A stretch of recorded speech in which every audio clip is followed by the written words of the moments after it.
Good morning, all my kids. I'm Auntie Karen. This is Auntie Kara's Story Time. Today I'm going to be reading to you from The Darkest Dark by Chris Hadfield, written by a real astronaut. It's going to be very exciting. But first I wanted to say a very special hello to my friend Margot. I hope you are doing well and I hope you enjoyed this video. And also made by my friend Margot, I wanted to show all of you, you've probably noticed in the background, this beautiful beaded, it was a necklace, but I turned it into an ornament for my window. Margot made that for me, so thank you, Margot. I hope you like this video. All right, let's dive in.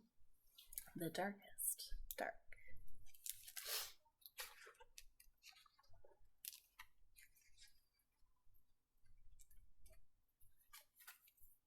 Chris was an astronaut, an important and very busy astronaut.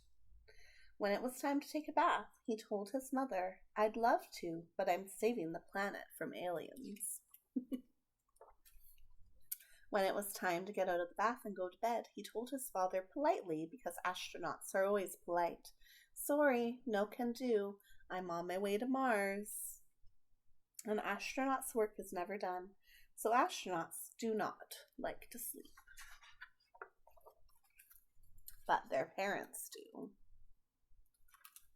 "You're a big boy now," said Chris's father. "You have to sleep in your own bed." And Chris tried. He really did. But his room was very dark, very, very dark. The kind of dark that attracts the worst sort of aliens. But his parents meant it. Chris was going to sleep in his own bed tonight. His mom and dad checked under his bed and in the closet and even in his underwear drawer. They declared the room to be 100% alien-free. They tucked Chris in, they turned on the nightlight, they even gave him a special bell to ring if he was nervous. Clang, clang, clang, clang, clang, clang. They took away the bell. And then his father said something that worried Chris even more than the dark did. "One more peep, young man, and I'm afraid we'll all be too tired to go next door tomorrow." But tomorrow would be a special day. A very special day. Chris had to go next door. His life pretty much depended on it. So Chris stayed in his own bed without a peep. It took a long time to fall asleep, but when he did, he had his favorite dream. He flew his spaceship all the way to the moon. The next day seemed to last forever, but finally, when the moon was shining over the lake and the summer wind was ruffling the leaves in the trees, Chris ran next door. The house was already full of people, all gathered around the TV, the only TV on the whole island. Chris found a spot where he could see through the crowd, and what he saw was astronauts, real live astronauts on the actual faraway moon.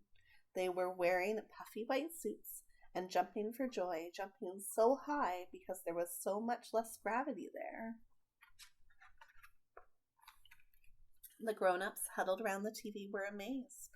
Their whole lives long they never expected to see this sight. Even Chris, who had been to the moon just the night before, was amazed.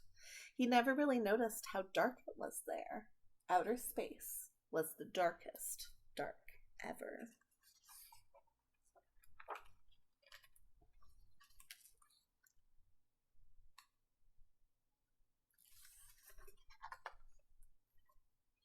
That night, Chris did a little experiment. He turned off all the lights in his room, even the nightlight. It was still dark, very, very dark. There were still shadows that looked a little, well, alien. Nothing had changed, but Chris had changed.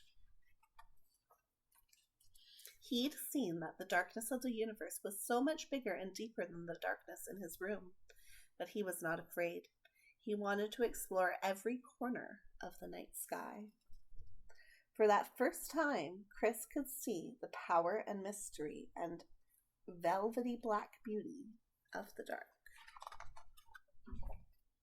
And he realized you're never really alone there. Your dreams are always with you, just waiting. Big dreams about the kind of person you want to be. Wonderful dreams about the life you will live. Dreams that actually can come true. And that is Chris Hadfield, who went to the International Space Station. So his dream came true. And I wonder if one of yours might too. Thank you for listening, everyone. I hope you enjoyed it, and I will see you next week. Ta-ta for now.